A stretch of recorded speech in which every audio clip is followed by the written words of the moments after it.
Coming up in this episode of In Clear Focus, we'll have to plan for reaching users in a different way, but it's also going to change, I think, heavily how advertisers and agencies look at putting together media plans. We have to really pivot and find alternatives that don't depend on cookies, like contextual targeting and lookalike modeling, for example.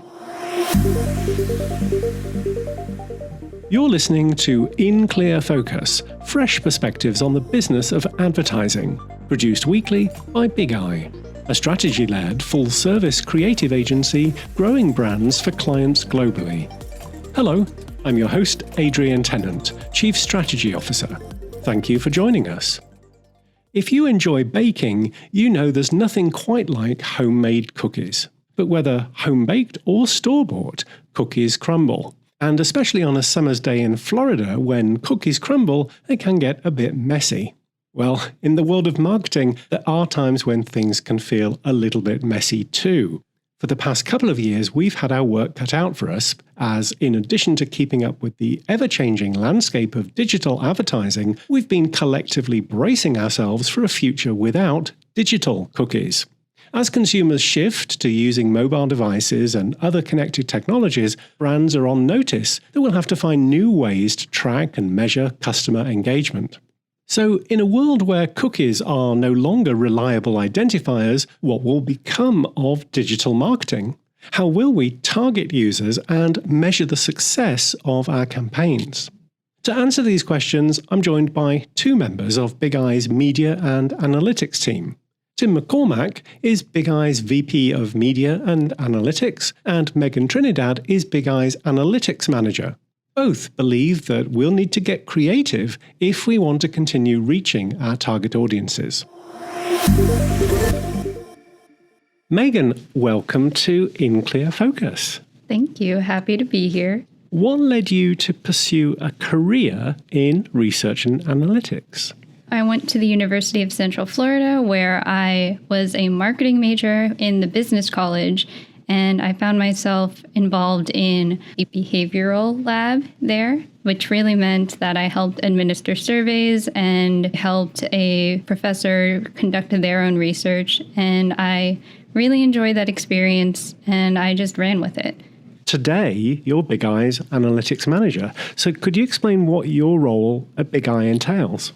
I have grown from being a digital media specialist, which was a role where you can grow into different tracks and see which things you were more interested in. And for me, that was more of the analytics side rather than media planning or buying, which goes back to the interest in research and really understanding how things work.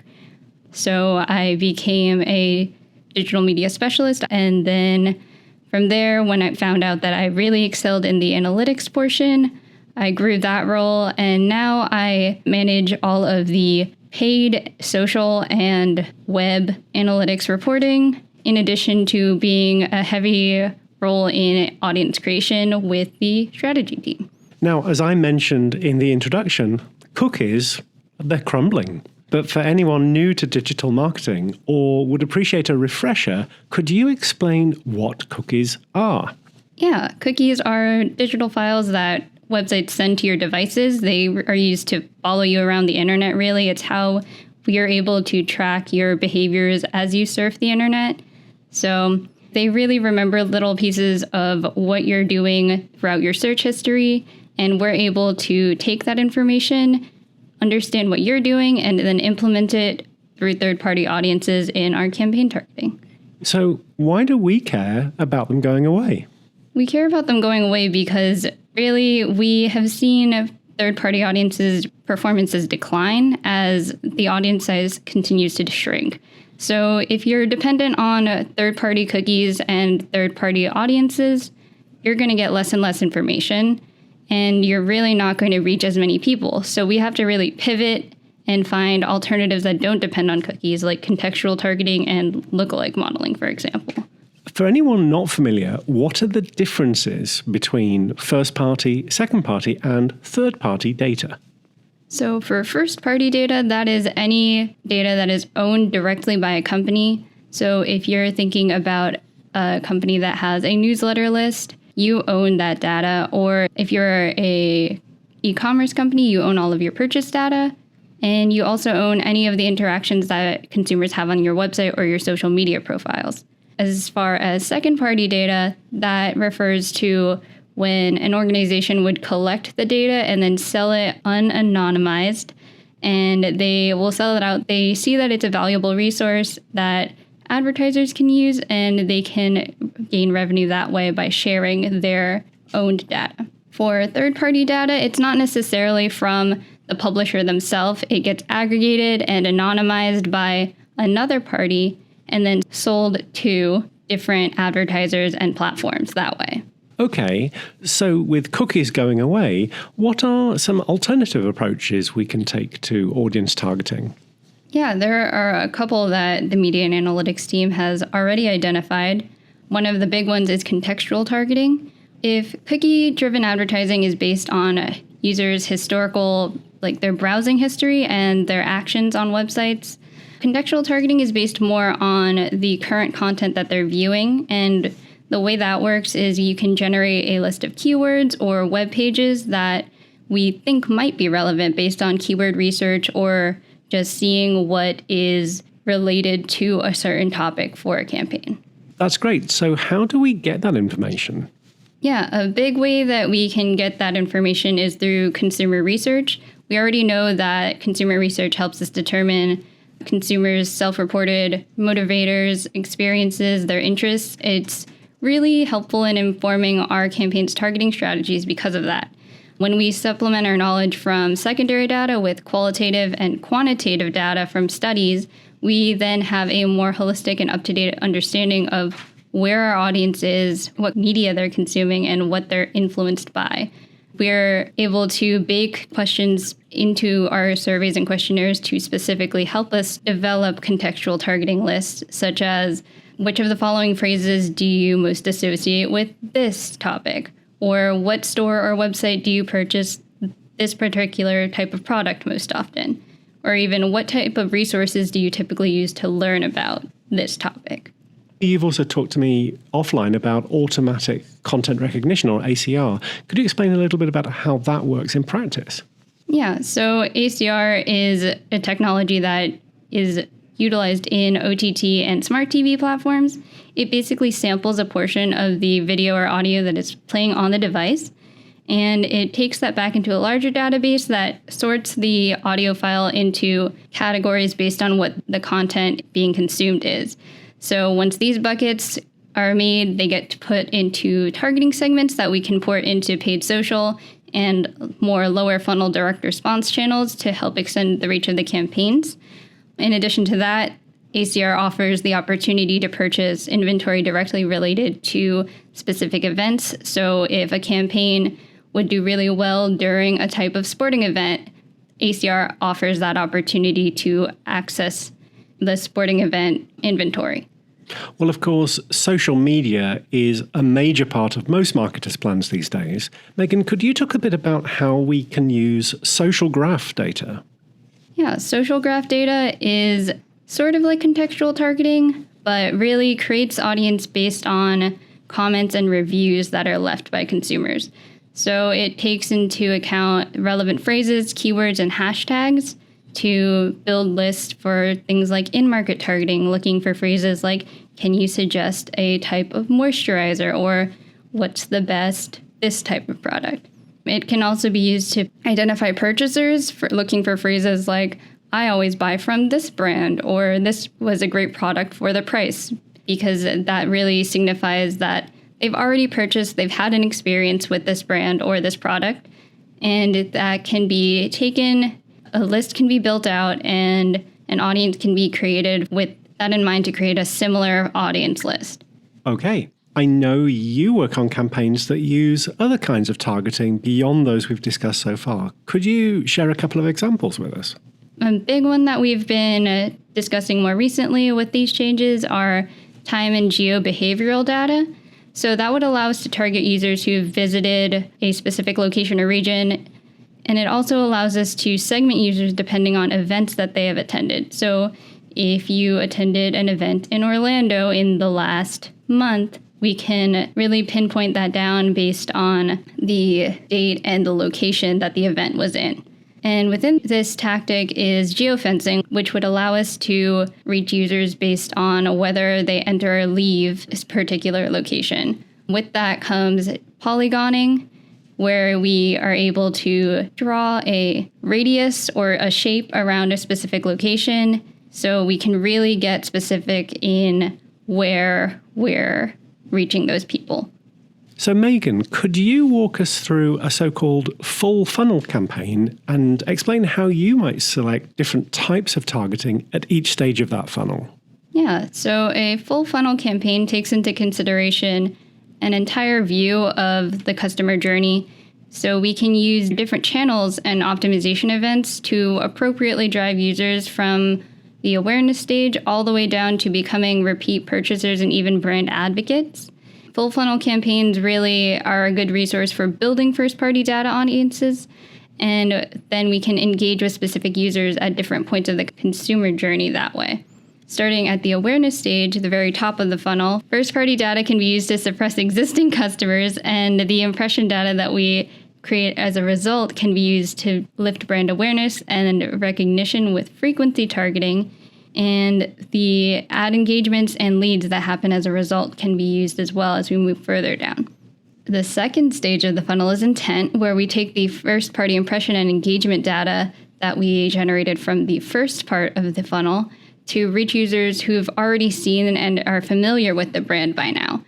This is really helpful in generating first-party traffic audiences. At this stage, we take the messaging and make it more personalized to really help them move further down the funnel and drive them to specific content on the website.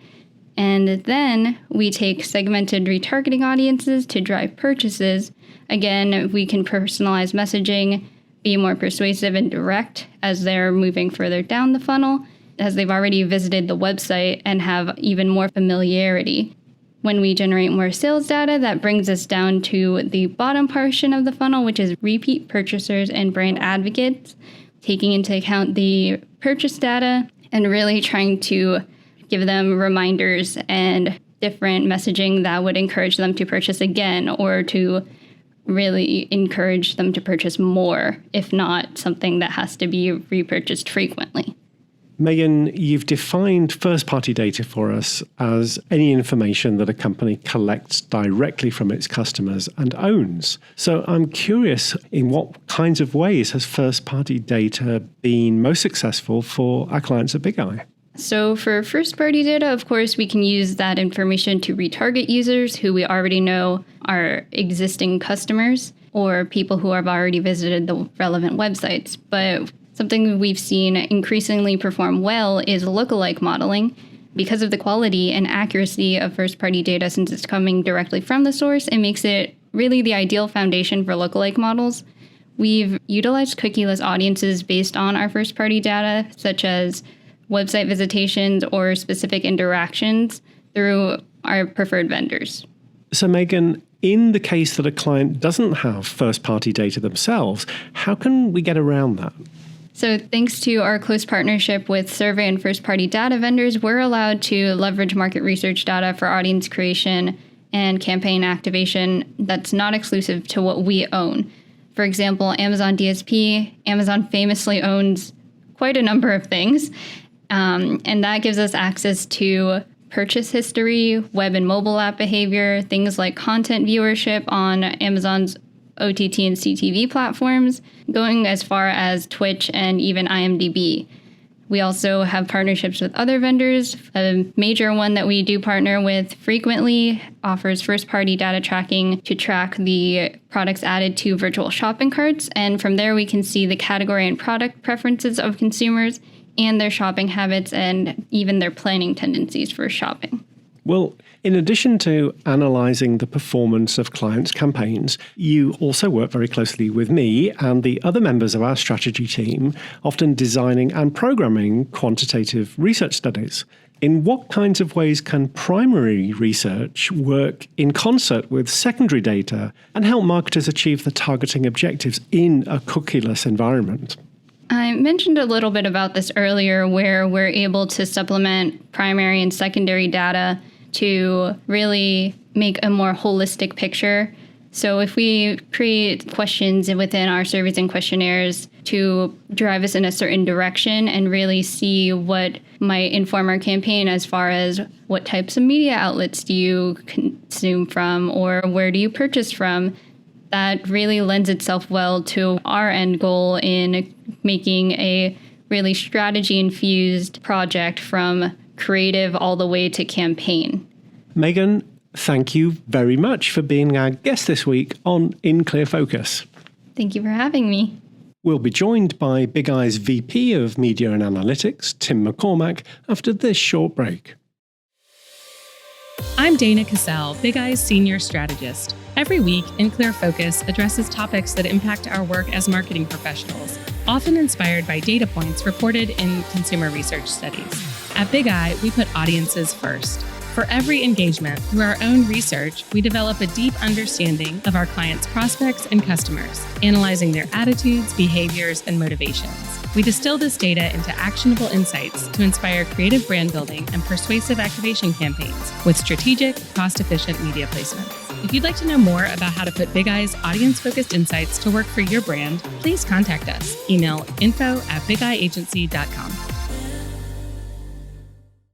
Each month, in partnership with our friends at Kogan Page, the Bigeye Book Club features interviews with authors who are experts in marketing, consumer research, and customer experience. Our featured book for September is Using Behavioral Science in Marketing: Drive Customer Action and Loyalty by Prompting Instinctive Responses by Nancy Harhut. In Clear Focus listeners can save 20% on a print or electronic version of the book with exclusive promo code BIGEYE20. This code is valid for all products and pre-orders and applies to Kogan Page's free ebook offer.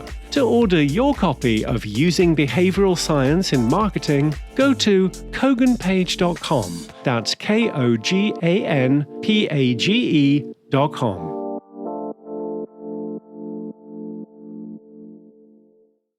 Welcome back. You're listening to In Clear Focus, and we're discussing how to navigate the cookieless future of digital marketing. Our next guest is Tim McCormack, Bigeye's VP of Media and Analytics. Tim, welcome back to In Clear Focus. Thank you. Glad to be here. Before the break, we heard from Maegan about what cookieless targeting would look like in the future. Tim, what other changes are likely on the horizon with the deprecation of third-party cookies? Yeah, this is a great question because although it's going to have a major impact on audience targeting, there's a lot of areas that this is going to really spin out to. So one of the first ones, unsurprisingly, is going to be media planning. So of course, we'll have to plan for reaching users in a different way, but it's also going to change, I think, how advertisers and agencies look at putting together media plans. That's because there's going to be an even further increased preference for the walled gardens, like Facebook, Pinterest, in some ways Google as well, where users are logged in and they're able to really get in-depth information on their users. There's going to be a major impact on tracking. And then I think it's really going to push more and more advertisers to focus on opt-in advertising, which is very different from what we've traditionally done. With so much at stake for advertisers and publishers, how should brands and agencies look at encouraging consumers to opt in to advertising, especially when over a third of users are reportedly already using ad blocking to remove ads across the internet? Yeah, I think that this is one of the things that maybe personally I'm most excited about when I look at the huge percentage of users who are using ad blocking. That says to me that right now we're doing something wrong as advertisers. We have a system where we can be giving users pretty much the content that they should be interested in, the messages that should resonate with them, and so many of them are still choosing to opt out of it. I think by forcing users and advertisers to think about opt-in advertising, what we're doing is we're moving digital advertising away from the extremely short-term, performance-driven landscape that it's heavily been in, to do a lot of the brand building that we've heard a lot of consternation about advertisers moving away from. And I think this is really a chance to reset and think about what can we do to provide value to our consumers so that they want to hear from us. And that allows us to then get to the personalization and segmentation to give them the messages that they're most interested in. It's really interesting because this is something that we're seeing now on the consumer side. But obviously, this is really something that the B2B side has done successfully for quite a long time, given that it has those longer sales lead cycles. So I really think consumer companies are going to have to start thinking about where they can provide that value and how they can convince their customers and potential consumers to be loyal and opt in.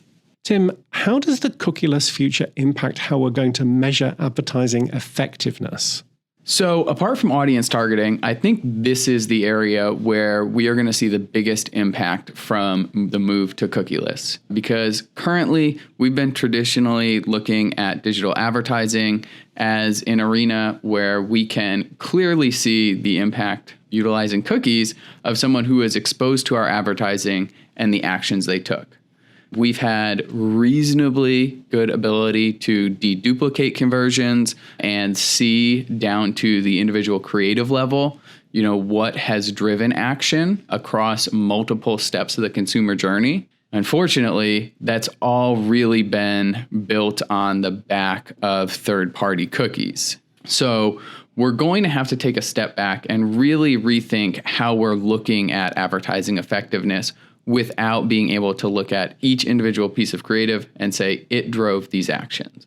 The good news is, although we've had a fairly good, as I mentioned earlier, ability to do this, it's never been fully perfect in most cases. So when we've looked at attribution, there's always been some level of modeling built in. There's always been some level of noise in the signal.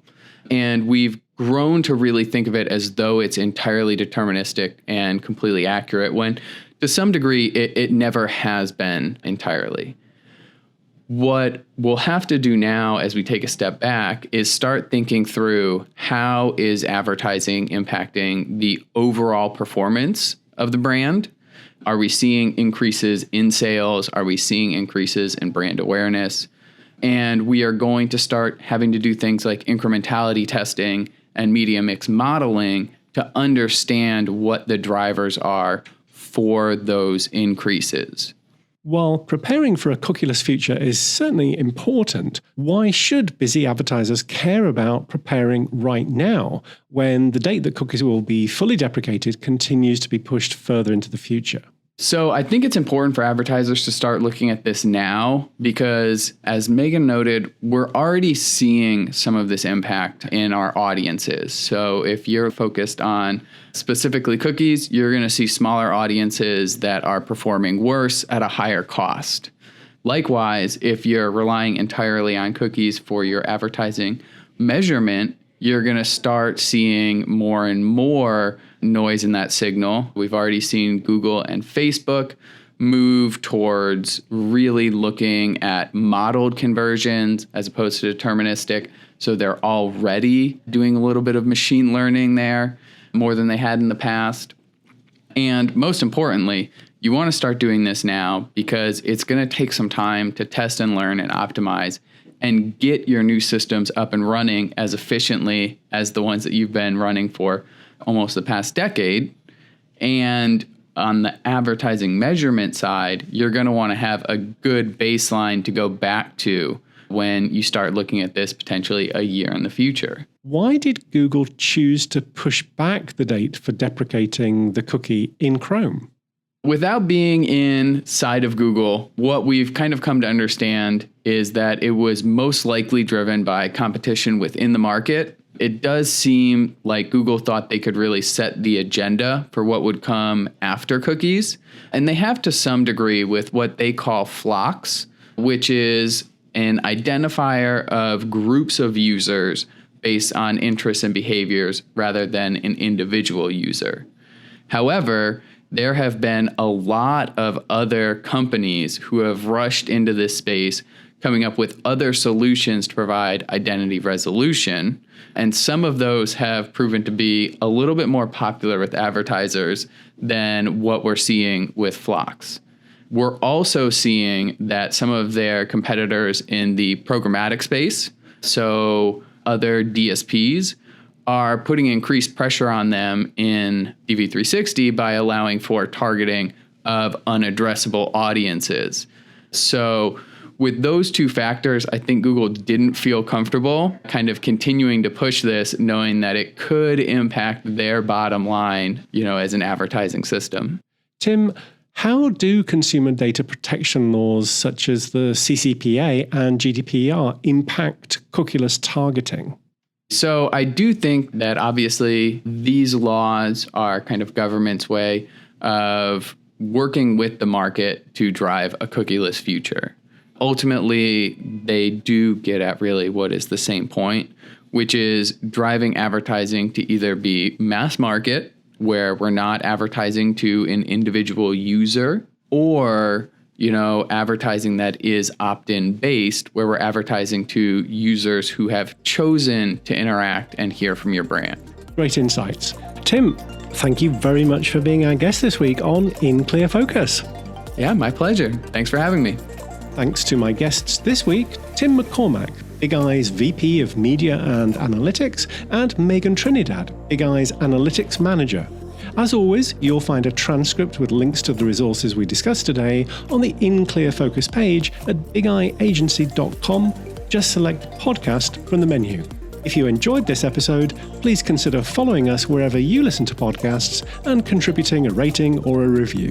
Thank you for joining us for In Clear Focus, produced by Bigeye. I've been your host, Adrian Tennant. Until next week, goodbye.